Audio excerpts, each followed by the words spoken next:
அடைக்கலம் அடைக்கலமே இயேசுநாதா உன் அடைக்கலமே என் அடைக்கலமே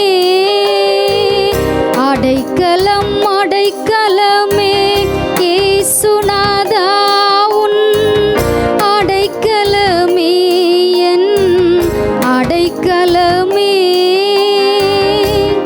ஆரோக்கியமான செய்தியின் நேரம் இந்த நிகழ்ச்சியோடு இணைந்திருக்கிற தேவ பிள்ளைகள் யாவருக்கும் இயேசு கிறிஸ்துவின் இனிய நாமத்தினால் எங்கள் அன்பின் வாழ்த்துக்கள். இந்த நாளிலும் கர்த்தர் நம்மோடு இடைபடுகிற வார்த்தை பிலிப்பியர் 2:12 பின்பாகம். அதிக பயத்தோடும் நடுக்கத்தோடும் உங்கள் ரட்சிப்பு நிறைவேற பிரயாசப்படுங்கள். எனக்கு அன்பான தேவ பிள்ளைகளே, இந்த உலகத்திலே ஆயிரமான ஜனங்கள் இயேசுடைய இரத்தத்தினாலே தங்களுடைய பாவங்கள் கழுவப்பட்டு மன்னிக்கப்பட்டு மீட்கப்பட்டு புது சிருஷ்டியாய் ரட்சிக்கப்பட்ட பிள்ளைகளாய் வாழ்ந்துகிட்டு இருக்கிறாங்க.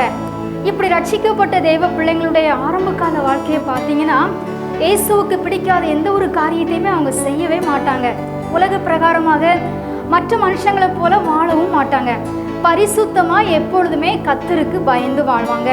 இதிலும் சிலருடைய வாழ்க்கை எப்படி இருக்கும் என்று சொன்னால், நாட்கள் செல்ல செல்ல எல்லா காரியத்திலுமே உண்மையாக பரிசுத்தமாக அவர் சொல்வதை கேட்டு கீழ்ப்படிந்து வாழ முடியாமல் பின்மாற்றமாகி உலக மனிதர்களைப் போல வாழ ஆரம்பிச்சிருவாங்க.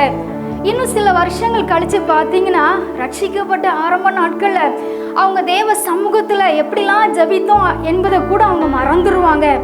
அது மட்டுமல்ல, ஏசப்பா தன்னோடு பேச வேண்டும் என்று சொல்லி சாப்பிடாமல் கூட பல மணி நேரம் அவர் சமூகத்திலே அமர்ந்திருந்து பெற்ற நன்மையெல்லாம் டோட்டலி என்ன செஞ்சிருவாங்க, மறந்து போயிடுவாங்க. ஆனால் தன்னுடைய வாழ்க்கையில ஆபத்து வரும் பொழுது, வியாதி வந்தவுடன், தொழிலில் நஷ்டம்லாம் வந்தவுடனே என்ன செய்வாங்க, எப்படிலாம் ஜெபிச்சு நம்ம ஒரு வெற்றியான ஒரு வாழ்க்கை வாழ்ந்தோம் அப்படிங்கிறத நினச்சி வருத்தப்படுவாங்க. இந்த சூழ்நிலையில் என்ன செய்வாங்கன்னா, சிலர் மீண்டும் மனமாறி தன்னை புதுப்பிச்சுக்கிடுவாங்க. ஆனால் சிலர் எத்தனை தான் கர்த்தர் தன்னை உணர்த்தினாலும் கூட உணர்வடையாமல் அப்படியே என்ன செஞ்சிருவாங்க, தன்னுடைய அந்த இருக்கிற நிலைமையிலே வாழ்ந்துட்டு போயிடுவாங்க. ஆனால் நாம் ஒவ்வொரு நாளுமே அதிக பயத்தோடு அவருக்கு பயந்து நடக்கிற பிள்ளைகளாய் இந்த உலகத்திலே வாழ வேண்டும் என்று சொல்லி தேவன் விரும்புகிறார். நாம் செய்கிற எல்லாவற்றையுமே அவர் பார்த்து கொண்டிருக்கிறார் என்ற பயம் நமக்குள் இருந்தால் நாம் பாவம் செய்யாமல் எல்லா இடத்திலுமே அவருக்கு பயந்து உண்மையாய்த்தான் நாம் நடப்போம். நாம் உண்மையாய் நடக்க நடக்க முடிவு பரியந்தம் நிலைத்து நிற்கிறவர்களாய் நாம் காணப்படுவோம்.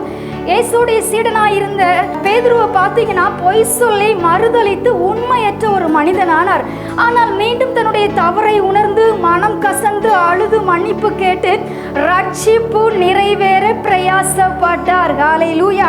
அது போலத்தான் நாமும் நம்முடைய தவறுகளை உணர்ந்து அனுதினமும் நம்முடைய ரட்சிப்பு நிறைவேற பிரயாசப்பட அழைக்கப்படுகிறோம். கர்த்தர் நம்மை அதனால நினைச்சவர் அளவில்லாமல் ஆசீர்வதிப்பார். அந்த ஆசீர்வாதத்தை நாம் இன்றைக்கு ஜெபித்து பெற்றுக்கொள்ள போகிறோம். ஜெபிக்கலாம். நன்றி சொல்லுகிறோம் பரிசுத்த ஆவியானவரே, எங்களோடு கூட நீங்க இடைப்பட்ட வார்த்தைக்காய் ஸ்தோத்திரம்பா. எங்கள் ரட்சிப்பு அனுதினமும் நிறைவேற நாங்கள் பிரயாசப்பட நிறைவான ஆசீர்வாதத்தை பெற்று உமக்கு சாட்சியுள்ள பிள்ளைகளாய் இந்த உலகத்திலே வாழ கிருபை செய்யும். உம்முடைய கரத்திலே எங்களை தாழ்த்தி அர்ப்பணிக்கிறோம். இயேசுவின் நாமத்தில் ஜெபிக்கிறோம் எங்கள் நல்ல பிதாவே. ஆமென், ஆமென்.